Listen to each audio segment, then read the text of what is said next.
영어로 찬스라는 말은 대개는 좋은 기회라는 의미로 사용됩니다. 우연이라는 뉘앙스가 있어서 뜻하지 않게 찾아오는 기회라는 의미가 강합니다만, 최근 들어 아빠 찬스, 엄마 찬스라는 신조어가 주변에서 많이 들립니다. 혼자 힘으로는 해결할 수 없는 일을 사회적으로 영향력 있는 부모의 도움을 받아 해결하는 것을 일컫는 말로, 예를 들어 공직자 자녀들의 각종 특혜 의혹이 불거지다 보니 기회라는 의미보다는 일종의 백이라는 냉소적인 단어로 이 찬스가 사용되는 듯 싶습니다. 누군가는 이렇게 말합니다. 인내심을 달라고 기도하면 하나님은 인내심을 발휘할 수 있는 기회를 주시고, 사랑하게 해달라고 기도하면 사랑할 수 있는 기회를 주신다고. 그래서 우리 하나님께서 주신 회개의 기회, 은혜의 기회, 축복의 기회 반드시 붙잡아야겠습니다. 이것이야말로 우리 아버지가 주신 진정한 찬스일 테니까 말이죠. 다윗의 노래입니다. 마커스 워십의 찬양으로 세계 선교의 봄을 참고 세계 선교 보고 시작합니다. 그는 나의 주 아버지, 내 영혼을 불밭에 누이시고 새와 나무의 노래로 내 맘을 위로하여 주시네. 양들이 주인 찾듯이 오직 한 분 목자인 내 주님을 내가 찾고 또 따르니 주 곁에 나를 메어 주소서. 주는 내 피난처, 내 요새 되시니 내 피할 곳은 주뿐이네. 나 돌아갈래 보냐 주의 집에서 내 주님 맞아 주시니. 양들이 주인 찾듯이 양들이 주인 찾듯이 오직 한 분 목자인 내 주님을 내가 찾고 또 따르니 주 곁에 나를 메어 주소서. 주는 내 피난처, 내 요새 되시니 내 피할 곳은 주뿐이네.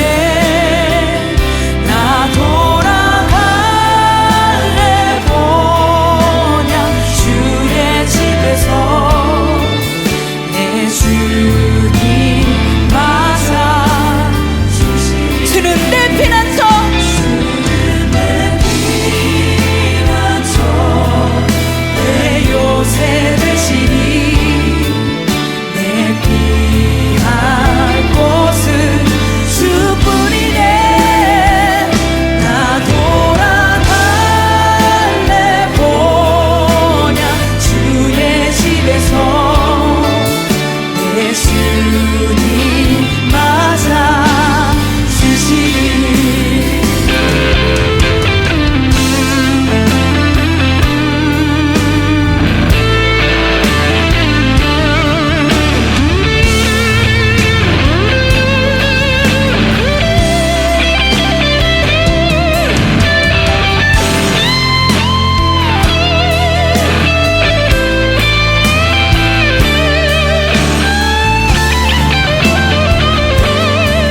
주는 내 피난처, 주는 내 피난처, 내 요새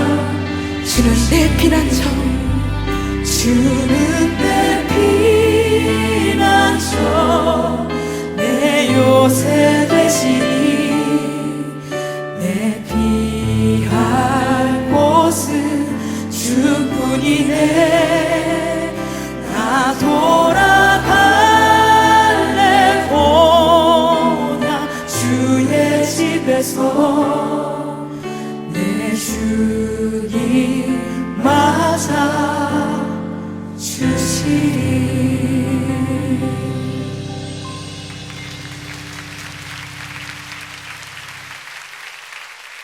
여호와는 나의 목자이시니 내게 부족한 것이 없습니다.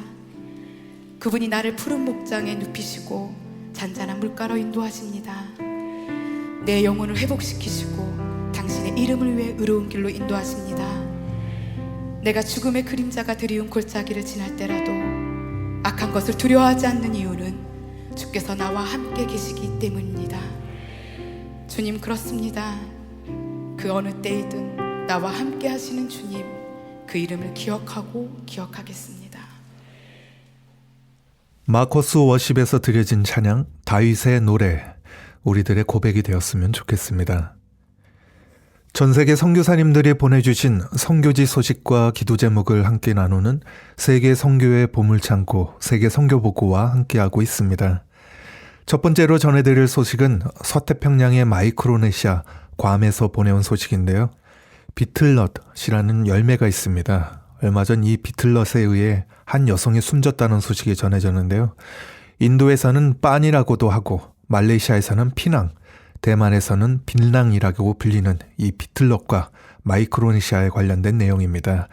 변성유 선교사님이 전합니다. 네, 하나님 좋은 하루가 되세요. 4월 27일 괌 데일리 포스트에 보면 이런 기사가 실렸습니다. 폴리스, 우먼 초크도 온 비틀넛. 경찰에 의하면 한 여인이 비틀넛에 의해서 숨이 막혔다. 경찰이 신고를 받고 달려가자 그 앞에서 한 여인이 갑자기 의식을 잃고 쓰러졌습니다. 그녀의 맥박이 뛰지 않고 있었습니다. 그 자리에서 응급처치가 이루어졌고 그 여인은 병원으로 옮겨졌습니다. 의사가 검사해 보니까 비틀넛이 그녀가 숨 쉴 수 없도록 기도를 막고 있었습니다. 얼마 후에 그녀는 깨어나지 못하고 숨을 거뒀습니다. 비틀넛이란 무엇일까요? 비틀넛은 태평양 양안, 동남아시아, 동아프리카 등 열대 지방에서 자라는 종려나무의 일종입니다. 인도에서는 반이라고 부르며 대만에서는 빈낭, 말레이시아에서는 피낭, 영어로는 비틀넛입니다. 한국식 발음은 삐루나라고도 부릅니다. 비틀넛에는 각성 효과가 있어 택시나 화물차 운전기사들은 졸음 방지용으로 사용하기도 합니다. 이것은 마약처럼 중독성이 있어서 한 번씩 보면 끊기가 쉽지 않습니다. 마이크로네시안들은 비틀넛을 어떻게 사용할까요? 반으로 가른 비틀넛을 비틀 후추잎으로 쌉니다.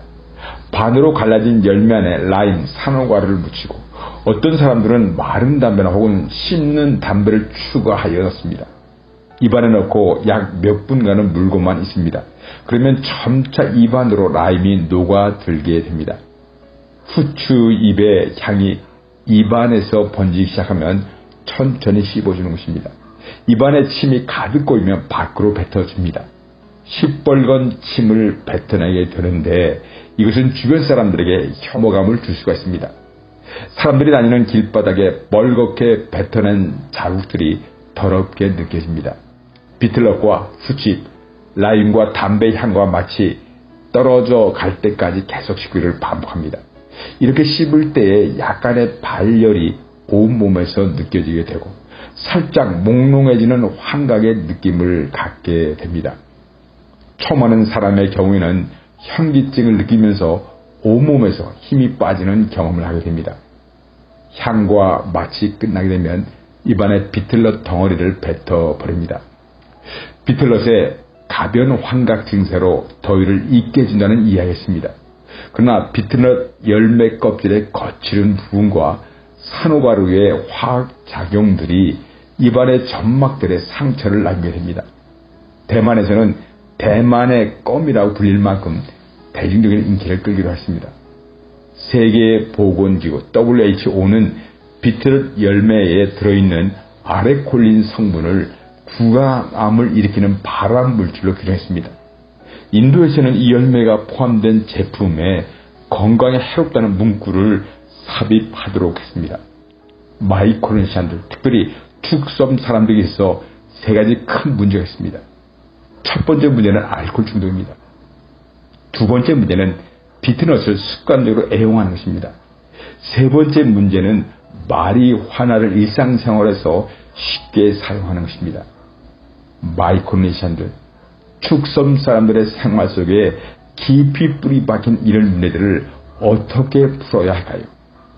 신앙적인 접근, 교육적인 접근, 의학적인 접근, 친밀한 관계를 통한 접근이 필요할 것입니다.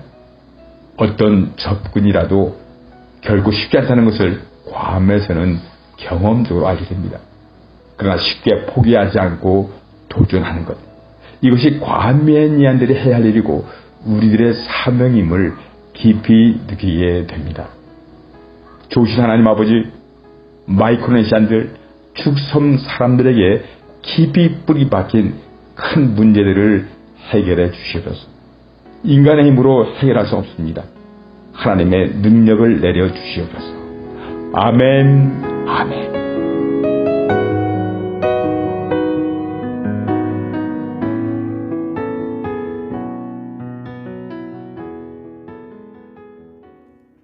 서태평양의 작은 섬 괌에서 변성유 선교사님이 전해주셨습니다. 계속해서 이번에는 대만에서 보내온 내용입니다. 얼마 전 대만에 대형 십자가를 세운다는 소식을 전해드렸는데 언제 완공 예정인지 여쭤봤더니 관련된 내용을 선교 편지로 보내주셨습니다. 대만 현지에서 김혜옥 선교사님이 전합니다. 안녕하세요. 대만의 김혜옥 선교사입니다. 십자가 완공은 언제 예정인지요? 십자가 철근을 용접하는데 산 높은 곳에서 작업을 하지 못해서 밑에서 용접하고 작업을 해서 5월 말이면 여러분 앞에 설 것입니다. 그자나도 십자가 헌금하신 분들이 대만에 오시고 싶어 해서 여름쯤에 모두 초청하고 싶었는데 대만은 오미크론이 이제 시작이니 안타까운 마음입니다. 하나님을 사랑하는 당신이 사랑하는 종들을 통하여 십자가 완공하고 5월 말이나 6월 초에 예배를 드리오니 기쁘시게 받으시옵소서. 기도와 물질과 헌신하신 모든 분들에게 믿음 복과 물질과 건강의 복도 주시고 자손 만대로 믿음의 명가들이 다 되게 하시옵소서. 주님 한 분 한 분 기억하시옵소서. 십자가를 세우는데 31년이 지난 후 세워지는 이유가 있었습니다. 십자가 세우는 땅의 위치가 천 목사님 땅과 막내 동생의 땅이 중복되어 있기 때문입니다. 천 목사님은 4명의 남자 형제가 있습니다. 목사, 전도사, 장로, 막내 동생이 바로 캠핑장을 운영하고 있는데 대만의 유교, 불교인 손님들이 큰 십자가를 보면 반감을 살까봐 그동안 십자가 세우는 것을 반대 입장이었던 것이었습니다. 그래서 막내와 좀 어색한 사이였습니다. 예전에는 교회를 다녔지만 오래전부터 캠핑장 사업을 한다고 교회를 나가지 못하고 있었습니다. 그런데 십자가 기공 예배 때 저희 교인들과 함께 찬양도 하고 아주 좋은 분위기에 전도하는 좋은 시간이었습니다. 천 목사님께서 기뻐하셨습니다. 오히려 십자가가 있으면 그곳이 관광처가 될 수도 있는데 말입니다. 십자가 헌금하시고 난수함을 치료받은 목사님은 코로나 팬데믹 이후로 대만을 자유롭게 오고 갈 수 있다면 십자가 봉헌 예배 때 떡을 헌금하고 싶다고 하셨습니다. 현재 대만은 코로나19 확진자 급증, 통제냐 완화냐 고심을 하고 있습니다. 코로나19 확진자 수가 급증하면서 현지 당국이 위드 코로나와 제로 코로나 사이에서 고민에 빠졌습니다. 홍콩과 같이 강경한 통제의 길로 갈지 뉴질랜드식 일상 회복을 서두를지 선택해야 할 상황이 됐습니다. 4월 29일 대만 현지 1일 신규 확진자 수가 11,974명으로 역대 최고치를 기록했다고 밝혔습니다. 대만은 현재 의무 검역을 해외 입경자에 대한 격리 조치는 10일 격리이고 7일 자발적 건강관리 현행 유지하라고 밝히고 있습니다. 대만 질병통제센터에 따르면 올해 대만에서 발생한 확진 사례의 99%가 경증이거나 무증상입니다. 그렇다면 곧 대만도 한국이나 뉴질랜드처럼 일상 회복이 빨리 이루어질 것으로 보입니다. 세상이 어지럽습니다. 전쟁 중에 있으며 팬데믹으로 모두가 불안한 생활을 하고 있습니다. 이럴 때 능력의 십자가를 붙들어야 합니다. 십자가의 전달자로 살게 하옵소서. 난 지극히 작은 자, 죄인 중에 괴수, 무익한 날 부르셔서 간절한 기대와 소망 부끄럽지 않게 십자가 정케 하셨네. 어디든지 가리라. 주 위에서라면 나는 저 날이 그 십자가. 내 몸에 밴 십자가 그 보혈의 향기 온 세상 채울 때까지. 살아도 주를 위해 죽어도 주를 위해 사나 죽으나 난 주의 것. 십자가의 능력, 십자가의 소망, 내 안에 주만 사시는 것. 십자가는 하나님의 큰 능력입니다. 기도 제목 올립니다. 첫 번째로 오미크론 갑자기 확산되고 있습니다. 주님의 보호하심이 임하도록. 두 번째, 대만 동북쪽 높은 산에 대형 십자가가 5월 말에 완공을 합니다. 세우는데 잘 완성될 수 있도록. 세 번째입니다. 교도소 출소자, 정신질환자들을 위한 양계장과 농해 재활 공동체를 계획하고 있습니다. 네 번째로 양로원, 교회, 건축 등 마음이 지혜로운 자들을 만나 성막 건축이 잘 이루어지도록 위하여 기도해 주십시오. 십자가의 전달자로 살게 하옵소서.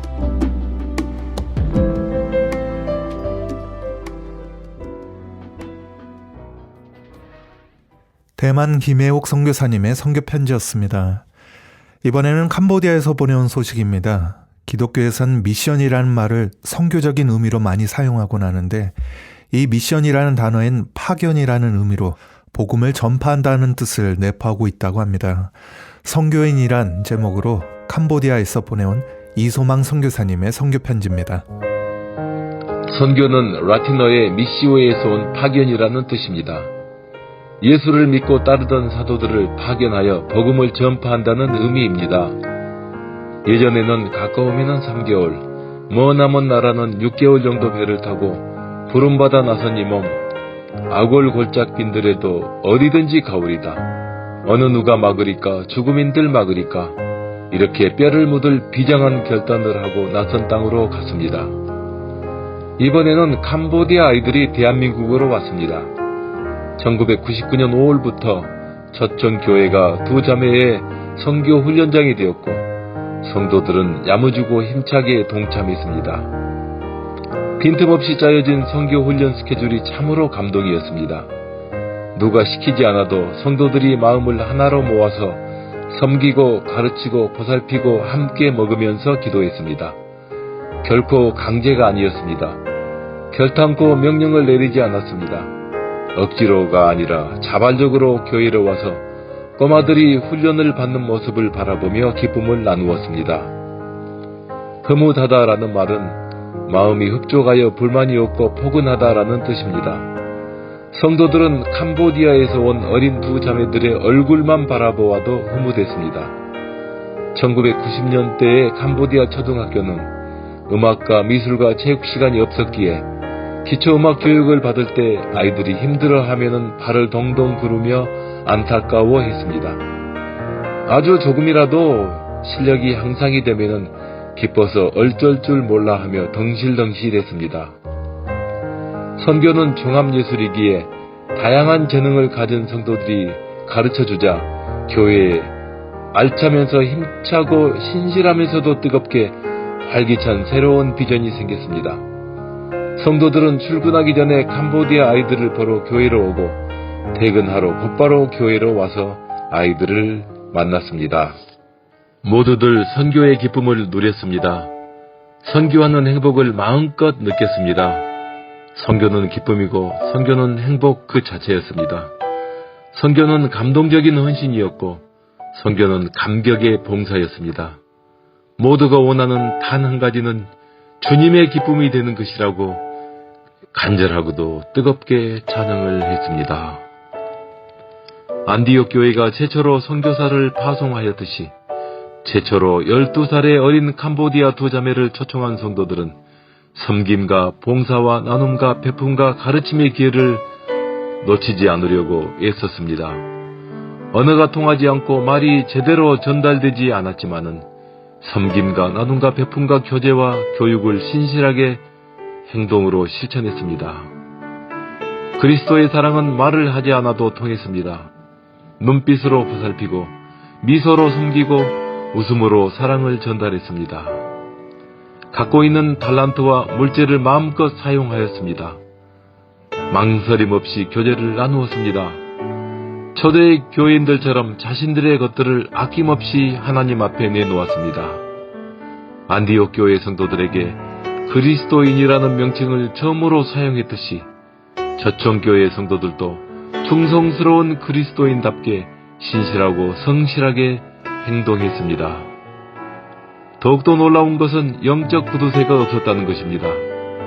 예쁜 옷도 사주고 고기도 대접해주고 맛있다고 너무나 잘 먹는 잡채도 실컷 먹여주었습니다.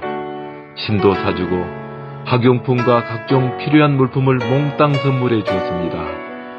하나님 나라의 평수를 한 평이라도 더 넓히기 위해 내가 먼저 베풀고 내가 먼저 나누어주고 서로 먼저 하나님께 물질을 드려 지속적으로 초청을 할 수가 있었습니다. 헤어질 때는 눈물바다가 되었습니다.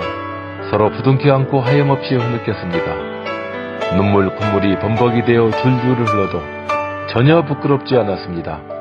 행복해서 울었고 기뻐서 울었고 더 잘해주지 못해서 울었습니다. 후회 없이 가르치고 후회 없이 나누고 후회 없이 베풀었지만은 막상 보내려고 하니 더 잘해주지 못해서 미안해 울었습니다. 작은 예수처럼 섬김을 받은 자매들이 돌아오자 빈민촌 동네에 대소동이 일어나고 거대한 난리가 났습니다.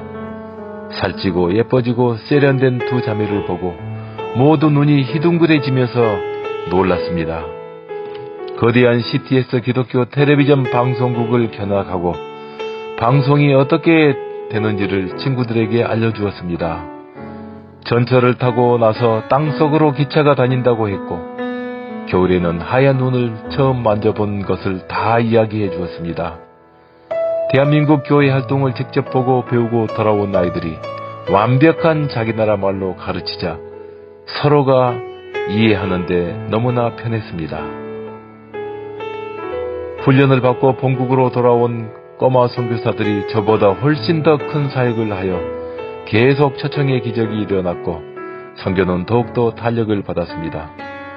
선교는 기적이고 기적이 바로 선교입니다. 선교하면 놀라운 일이 발생합니다. 상상을 초월하는 기적이 일어납니다. 벌써 20년이 훌쩍 지나 자매들은 결혼하여 자녀들도 있습니다.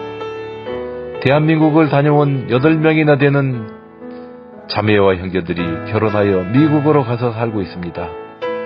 대한민국 교회와 성도들에게 배우고 나서 삶이 완전히 달라져 미국으로까지 시집가고 장가갈 수가 있었습니다. 선교는 개인의 삶을 바꾸고 한 나라를 변화시킵니다. 더욱더 감격스러운 것은 대한민국 교회에서 배운 자매가 미국에 있는 캄보디아 교회 사모님이 되었고 한 형제는 미군 장교가 되어 미군 부대에서 선교를 하고 있습니다. 대한민국의 초청교회는 캄보디아 아이들을 초청하여 훈련을 시켜 전 세계로 선교사를 파송하는 놀라운 일을 하게 된 것입니다. 우리가 복음의 씨앗을 뿌리면은 하나님이 거두시고 사용하시기에 우리는 부지런히 복음의 씨를 뿌리고 물을 주고 걸음을 주면 됩니다. 대한민국의 소원이 통일이라면은 크리스찬들의 소원은 전도이고 선교입니다. 하나님이 가장 기뻐하시는 전도를 함께 하시지 않겠습니까? 하나님이 가장 행복해 하시는 선교를 함께 하시지 않겠습니까? 행동으로 실천하면서 함께 선교합시다. 저는 선교를 위해 젊음과 청춘을 다 바쳐 이곳 빈민촌에서 26년째 살고 있는데 마침내 빈민촌 판잣집 출신 자매가 선교를 통하여 캄보디아 최고의 명문 의과대학의 의대생이 되었습니다. 자매의 판잣집 문 위에 하얀색 십자가가 보입니다. 복음은 부끄러운 것이 아니기에 국교가 불교인 나라에서 누구나 다 볼 수 있게 담대하게 판자문 위에 십자가를 그려 놓은 것입니다. 돌이켜 보면은 제가 한국에 있으면은 안 되기에 보잘것없고 하찮은 저를 불러 선교의 도구로 사용하시는 하나님이 참으로 위대하십니다. 모든 영광을 다 하나님께 올려드립니다. 저의 남은 일생 동안 예수님을 더욱더 기쁘게 해드리고 싶습니다. 저의 삶을 몽땅 다 드려 예수님을 더 행복하게 해드리고 싶습니다. 어렸을 때는 꿈을 키우고 청년 때는 꿈을 실천하고 노후에는 더욱더 선교하면서 부지런히 삽시다. 평생 쌓은 경험과 지식과 물질로 할 수 있는 가장 확실하고 값지고 안전한 노후 대책이 바로 선교입니다. 크리스찬의 평생 소원은 전도이고 꿈에도 소원은 선교입니다. 우리 모두 더 이상 망설이지 말고 당차게 선교합시다. 코로나 때문에 선교지가 망가지고 황폐화되고 무주공산이 되어 지금 선교지가 휘청거리고 있습니다. 선교사도 많이 철수하고 선교사가 부족한 상태입니다. 선교는 어렵고 힘들 때 해야 더 가치가 있고 더 찬란한 빛이 납니다. 안 된다고 하지 말고 담대하게 선교합시다. 전도를 회복하여 대한민국이 전도민국이 되게 하여 주세요. 선교를 회복하여 대한민국이 선교민국이 되게 하여 주세요라고 오늘 또 홀로 낙타 무릎으로 앉아 애타게 호소합니다. 자연인이 있듯이 우리 모두 선교인이 됩시다. 캄보디아에서 이소망 선교사님의 선교 편지였습니다. 오늘 전해드릴 내용은 여기까지입니다. 세계 선교보고 다음 시간에 다시 찾아뵙겠습니다. 지금까지 김재환 진행이었습니다. 감사합니다.